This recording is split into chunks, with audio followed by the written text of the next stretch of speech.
With how dry Apex currently is, I decided to take a slightly different approach to content. And so today I want to talk about what's been happening to someone that we all know, most of us probably watch, but many of us have not seen in quite some time. So what is happening with iiTzTimmy? And the sad part is it's not just him, it's some other big creators as well. If you guys wouldn't mind subscribing to the channel, like the video. I know it's a long shot, but we're trying to hit 95,000 before the end of the year and 100,000 in general. So yeah, let's do it. So Timmy has been streaming Apex for quite some time. And if you've ever wondered how people act off of camera or off of stream, I can confirm that this guy is really amazing. I started watching Timmy back in season 2 when I was pursuing a professional career in Apex Legends, and I would purposely host him with one viewer just so I can see his amazing alert of a 5-second countdown and then zooming into his face and letting it rip. After realizing I didn't have the time, nor was I quite good enough to be a pro in Apex, I decided to start my YouTube channel, which has led me to where I am today. After Timmy blew up over the last couple of years, I actually met him again in the season 11 early access event, and I played a game with him, and he was still just as humble as ever. So Timmy is a great guy, and many people know him for his Pathfinder mechanics that are out of this world, and also his Bronze to Master challenge that he completed. Many people look up to this guy as one of the GOATs in the Apex Legends community. This is one of the guys where it'd be pretty detrimental for him to leave your community. And well, his relationship with Apex Legends is not so good right now, and that's what I want to talk about, what's happening with him. So if you've seen his YouTube channel lately, you'll notice he still is uploading daily Apex content. However, content oftentimes can be pre-recorded. That's exactly what seems to be going on with Timmy as you check his stream, and he's not been playing Apex hardly at all lately. That's the things that he has said about Apex that really have me concerned. So recently in his stream before season 15 launched, he actually expressed that he was not enjoying Apex at all, even in season 14, which some people argue is better than what we're currently at now. I would say the Steam charts definitely approve that, but I'm not sure if you guys agree. But here's a clip of exactly what Timmy said.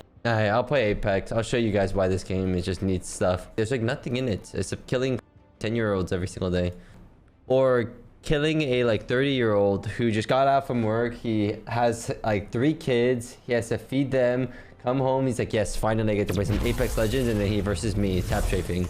Shortly after this clip was made, season 15 began to launch, and he did play season 15 for the launch for about a few days. And even though his YouTube channel suggests that he's still posting daily Apex content, he's actually not played Apex on stream in 7 days, and it was for a very quick time. Before those 7 days, he only played it 1 or 2 times, and it was for about an hour. Other than that, he has streamed nothing but Valorant and even Muck with your friends, whatever that is. And one thing that I noticed with his stream comment and his YouTube content is the fact that it's really high damage gameplay, and a lot of what he had to say on stream was the fact that it's too easy for him because he's so good that the skill-based matchmaking keeps making really bad players pair up against him. And I think he shares a lot of the issues and concerns that many of you have, and I think this is probably why the Steam chart suggests that maybe Apex is not doing so well right now. And I think that's why Timmy, along with some other creators, are not playing Apex as much as they used to, and I also think that this is why Apex's viewership is one of the worst it's ever been. So I know we talked in yesterday's video about Apex really needing to make a big directional change for the game, like similar to how they did and promoted season 9, even though it didn't turn out the way we thought it would be. But when you not only have a pretty failed season 15 launch, a lot of big creators not playing your game, the viewership being at the worst that it's ever been, I think in 2 years, Apex really does not need to lose some of these big creators that have made their game so much more popular. Not saying that these creators are everything and that we should just bow down to them, but they definitely are important. And I hope with this season it's kind of taught Apex a lesson that you're gonna have to step it up, especially in lights of these other games doing a pretty good job. The same seasonal repetitious patterns have got to come to an end, and this one legend per season, one map per year, maybe a gun per year, a collection event every 3 months, a thematic event every 3 months, it's just getting so repetitive. So I think it's time for Apex to step it up, and I think a lot of people agree with that because some of our other creators that are really big are doing the same thing and feel the exact same way. This was coming from our second creator today that I wanted to make mention of, and that was Gaming Merchant. Now you guys know Gaming Merchant is probably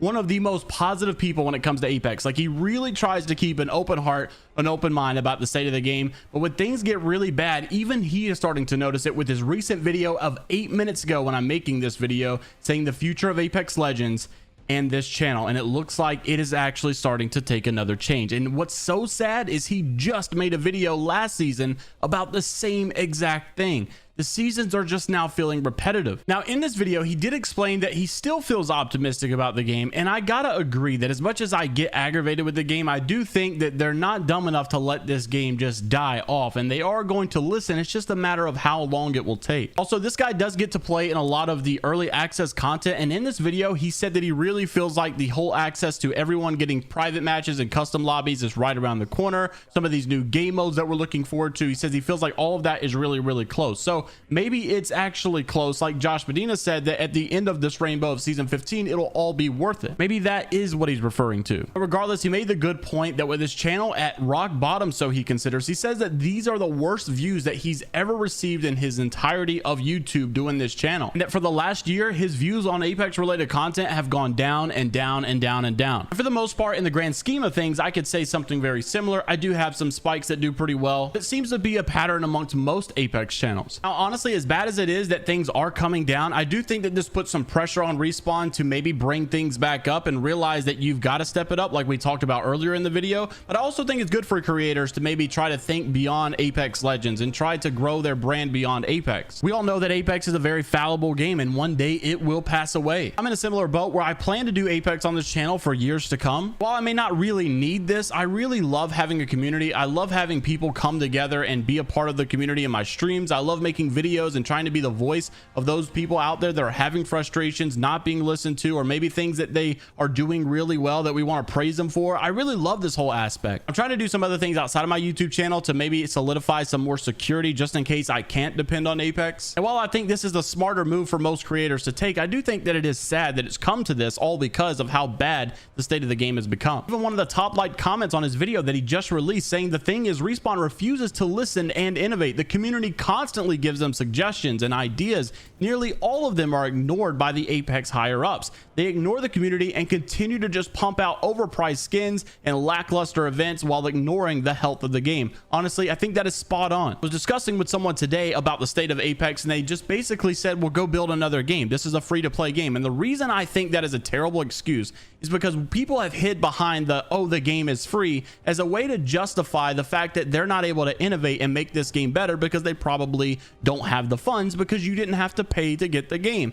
However, that's a terrible way of looking at it because Apex is actually racking in much more money than a lot of these other games out there, especially back in the day that we used to pay $60 for. And the reason is because they are pumping out $160 collection events every 3 months. They have a rotating store with skins that are constantly in them that people are buying skins all the time. But you can't hide behind the fact that this is a quote free game, therefore they must not be able to justify innovating, because that's not the truth at all. They're racking in money like never before. People got to remember, EA, Epic Games would never be in the business of making free games just for the sake of them being free. They found a new strategy in which they could probably profit more by making a free game that everyone has access to and then just putting out legendary skins that you can use, and people will find a way to justify that those prices are actually worth it. They didn't make the game free because they wanted to help people. They made it free because they found out it was a better way to make money. So that's why I'm sick of people saying, but it's a free to play game. It's like if you had to pay $5 to watch every one of my videos. I may make some good money, but what if I found out that if I got rid of the paywall to watch my videos, I got way more views and now I'm able to put ads on it and I realize I make way more money that way. You can't start saying, oh, but the budget of JMeyels' videos are low because it's a free to watch video. It doesn't hold up. I'm interested to know what you guys think about these big creators taking a break from the game, stepping away from the game, not posting as much about the game, not playing the game as much. Let me know what you all think down in the comment section below. I'll see you in the next one. Have a great rest of your day. It's Viber Night, only positivity. Make sure to like the video again, subscribe to the channel. I know this is a little bit of a different one. I probably won't do these too much, but I hope you guys did enjoy.